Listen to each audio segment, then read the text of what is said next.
Everybody knows that Houston gets very hot in the summer, especially athletes. But what you may not know is there's a group of athletes who can keep their cool while competing. They do it on ice. This is a story about contrast, about opposites, about things that don't seem to belong together. These are people playing hockey in Texas football country. They compete with each other fiercely while belonging to a family. It's a story of Houston heat and ice. How did this come to be? Jim O'Neill is founder and executive director of Star Skaters. The name Star Skaters is actually an acronym. So STAR represents skating for therapy and recreation. I've been involved in skating and hockey my whole life, and so I thought, well, just because somebody has a disability, why shouldn't they have the same benefits? So that was kind of the original idea.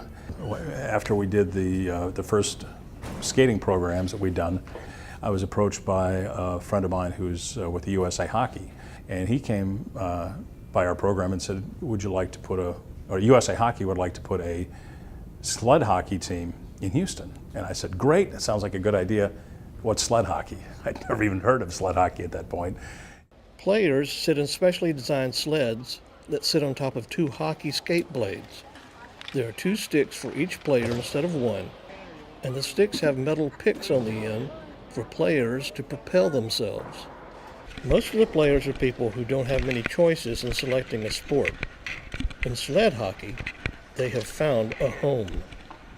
I went to a place I was trying to learn how to swim, and went over a couple of times, didn't went well, and then one day they gave me a flyer talking about sled hockey. Never heard about it, of course. So I went home, Googled it, and looked at it and said, oh, this is fun. And then when I saw the game, I said, oh, this is kind of rough. But I can just go over here and have fun. The things really was captivating me was people, the way you slide on the ice. So I said, I'm gonna go and try it.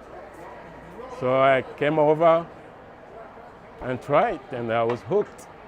To tell you the truth, was kind of fat and heavy and needed to lose some weight, so I went to this gym that was for disabled people off of West Gray. And from there saw a flyer on the billboard about skating and came over here and tried it, and ever since then we've been climbing up the ladder. I had no life until I started doing this stuff. I went to school, I stayed home, I played video games, watched TV. I had no friends. Doing wheelchair sports and doing the sled hockey, it prompted me to get my driver's license and be more independent.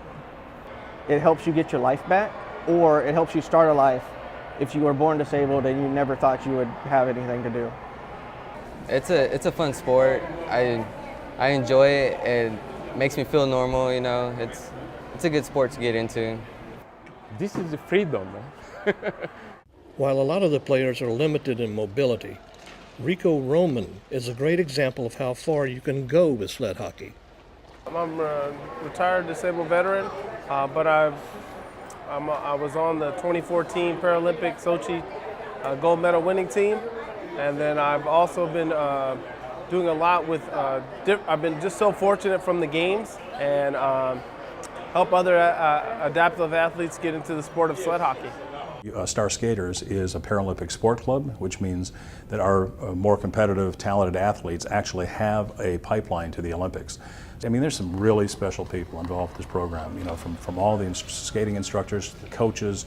It really makes me believe in, you know, how good people are. You know, some people see the world as a bad place, but when the more I get involved and meet all the people and all the instructors and volunteers, you know, the world is an awesome place, and I think you can see that on the ice every Saturday. Check out the Star Skaters page at www.starskaters.org. They can always use more players and volunteers. It's fun to enjoy the ice in this heat in Houston, right? For Great American Pastimes, I'm John Woods.